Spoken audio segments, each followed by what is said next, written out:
Hi hello నేనండి మీ అరుణాని. ఈరోజు నేనైతే బ్రెడ్ హల్వా చేస్తున్నానండి. బ్రెడ్ హల్వా మొత్తం నేనైతే 6 ప్యాకెట్స్ తీసుకున్నానండి. అంటే 3 కేజీస్ అవుతాయండి. 3 + 2 షుగర్ వేస్తాం కాబట్టి మిల్క్తో మొత్తం 6 కేజీస్ 6 కిలోలు బ్రెడ్ హల్వా అయితే నేను చేస్తున్నాను ఇప్పుడు. ముందుగా దీనికోసం నేనైతే 6 బ్రెడ్ ప్యాకెట్లు తీసుకున్నానండి. వాటిని శుభ్రంగా కట్ చేసుకోవాలండి. సైడ్లమ్మటే నల్లగా ఉంటే ఎక్కువ బ్రెడ్ కాలుంటే తీసేసుకోవాలి. కానీ నేను తీసుకొచ్చిన బ్రెడ్ లైట్గా ఉందన్నమాట. అందుకే అడ్జస్ట్ అయితే నేనేమి కట్ చేయలేదండి, అవసరం లేదు. ఇవి కాస్త నూనె పోసుకొని నేనైతే ఫ్రీడమ్ ఆయిల్ యూజ్ చేస్తున్నానండి.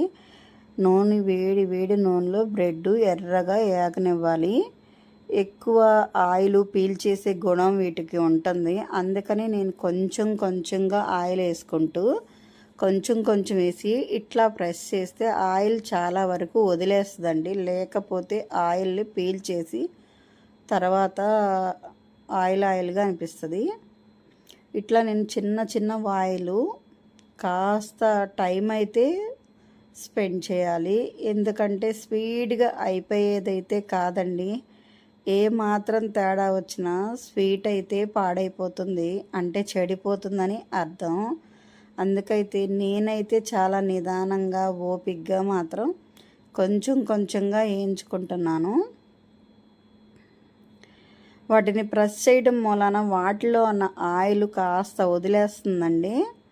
ఏదైనా బలమైనది ఉన్నా కూడా అరిసెల చెక్క లాంటిది కూడా మనమైతే ఒత్తుకోవచ్చు. అట్లా నేను చిన్నగా అయితే వేయించుకున్నాను. మొత్తం నేను వచ్చేసి 6 ప్యాకెట్స్ 3 కేజీస్ బ్రెడ్ని అయితే ఇట్లా ఆయిల్ కొంచెం ఆయిల్ వేసుకుంటూ లో ఫ్లేమ్లో నిదానంగా వేయించుకున్నానండి. వేయించుకొని అన్నీ పక్కన పెట్టేసుకున్నాను.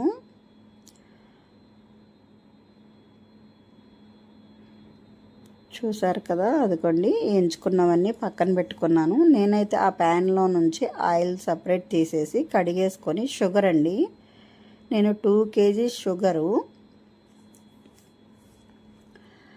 ఇందులో 1 లీటర్ మిల్క్ అయితే వేస్తాను.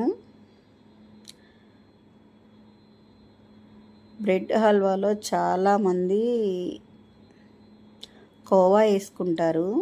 మనకి పచ్చి కోవా దొరుకుతుంది కాబట్టి వేసుకోవచ్చు.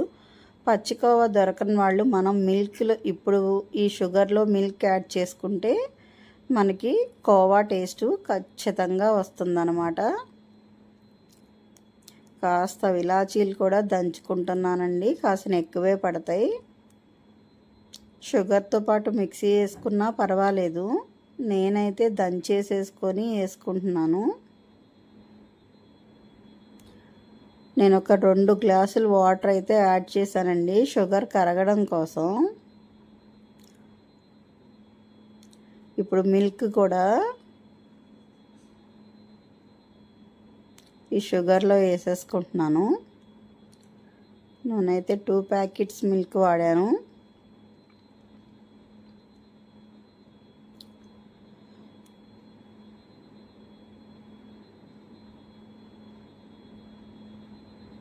మరి చక్కగా పంచదార కలుపుతూ పాలలో నుంచి కోవా కూడా మనకి తయారవుతుందన్నమాట. టేస్ట్ చాలా బాగుంటుందండి. ఎంత ఎక్కువ చేసుకున్నా కూడా ఇలా చేసుకున్నారంటే మాత్రం స్వీట్ పర్ఫెక్ట్గా కరెక్ట్గా కుదురుతుంది.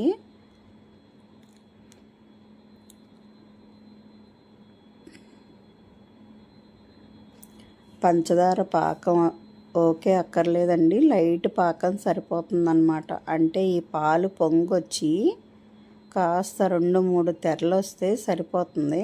అప్పటికి పంచదార పాకం కూడా వచ్చేస్తుందన్నమాట.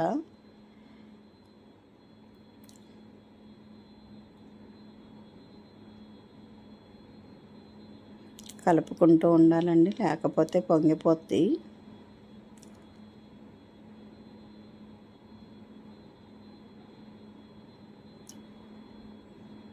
మరి నాకైతే రెడీ అయిపోయిందండి. పంచదార కరిగిపోయింది.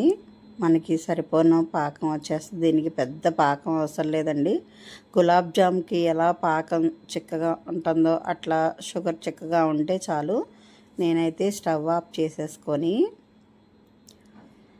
ఇప్పుడు ఏవైతే పెట్టుకున్న బ్రెడ్ ముక్కలు ఉన్నాయి కదండి, వీటిల్లో ఈ పాలు పంచదార కలిసిన మిశ్రమాన్ని అయితే నేను పోసేసుకుంటాను. చాలా ఎక్కువగానే చేస్తున్నానండి. నేను అంతకుముందు కూడా 2-3 సార్లు ఇంకా ఇంతకన్నా ఎక్కువే ఒక్కదాన్నే చేసుకున్నాను. ఇప్పుడు కూడా టైం పొద్దున్న 3:30 అవుతుంది. నేను 6:00కల్లా చేసేయాలని చెప్పేసి ఎర్లీగా లెగిసాను. ఒక్కదాన్నే ఉంటే నాకు పని చేసుకోవడానికి అడ్డం లేకుండా ఉంటుంది. ఎవరన్నా ఉంటే పని లేట్ అవుతుంది. ఎవరు లేకపోతేనే నేను స్పీడ్గా చేయగలుగుతాను. ఎవరైనా ఉంటే మాత్రం ఆ మాటలు ఈ మాటల్లో పడి చేసే పని ఇంకా కాస్త లేట్ అయిపోతుందన్నమాట. ఇదిగోండి, చూశారు కదా, పాలు పంచదార కలిపిన పాకాన్ని అయితే నేను బ్రెడ్లో వేసేసుకొని ఇట్లా ఫ్రెష్ చేసుకోవాలండి. బ్రెడ్ మొత్తం నానిపోతుంది, వాటిల్లో ఇంకిపోతుంది అన్నమాట. ఇది వారం రోజులు ఫ్రిడ్జ్లో లేకపోయినా బయట ఉన్న అస్సలు పాడవదండి.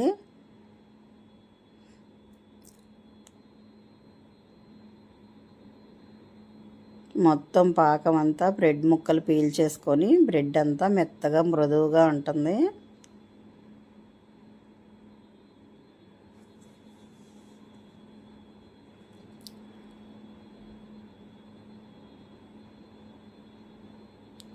వేడిగా ఉంది, బాగా వేడి మీదే బ్రెడ్ అయితే పీల్చుకుంటుందన్నమాట.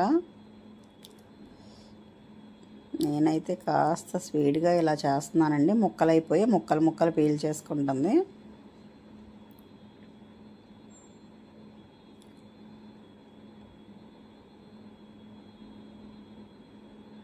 వీడియో నచ్చితే లైక్ చేయండి, షేర్ చేయండి, సబ్స్క్రైబ్ చేసుకోవడం మర్చిపోకండి.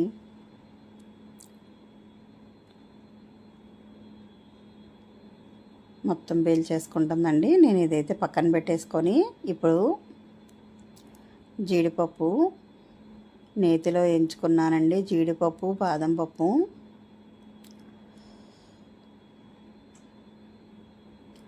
దీని మీద అయితే మొత్తం గార్నిష్ చేసేస్తున్నాను.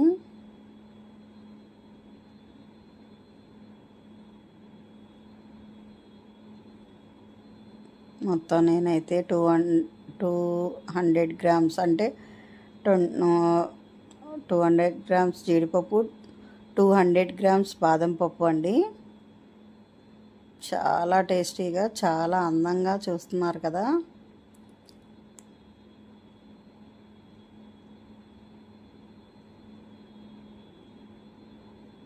మరి వీడియో నచ్చితే లైక్ చేయండి. ఇదిగోండి, నేను ఇందులో నుంచి బాదం పప్పు తురుముకున్నాను అనమాట. ఇది చాలా బాగుంది, నాకైతే చాలా బాగా నచ్చింది. నేను మీషోలో బుక్ చేసుకున్నానండి. చూడండి, వంటింట్లో ఆడవాళ్ళకి ఖచ్చితంగా ఉపయోగపడుతుంది. బాదం పలుకులు చాలా నీట్గా చక్కగా వచ్చాయన్నమాట. మనం జ్యూసెస్లో వాటిల్లో కూడా పైన వేసుకోవచ్చు. నేను ఈ జీడిపప్పు అంతా ఇలాగే కట్ చేసుకున్నాను. దాన్ని నేనైతే ఇలా స్వీట్ మీద అయితే వేసేసుకున్నాను. జీడిపప్పు, బాదం పప్పు అయితే జీడిపప్పు అయితే నేను కట్ చేయలేదు, బాదం పప్పు మాత్రం కట్ చేశాను. టేస్ట్ మాత్రం సూపర్గా ఉందండి. వీడియో నచ్చితే లైక్ చేయండి.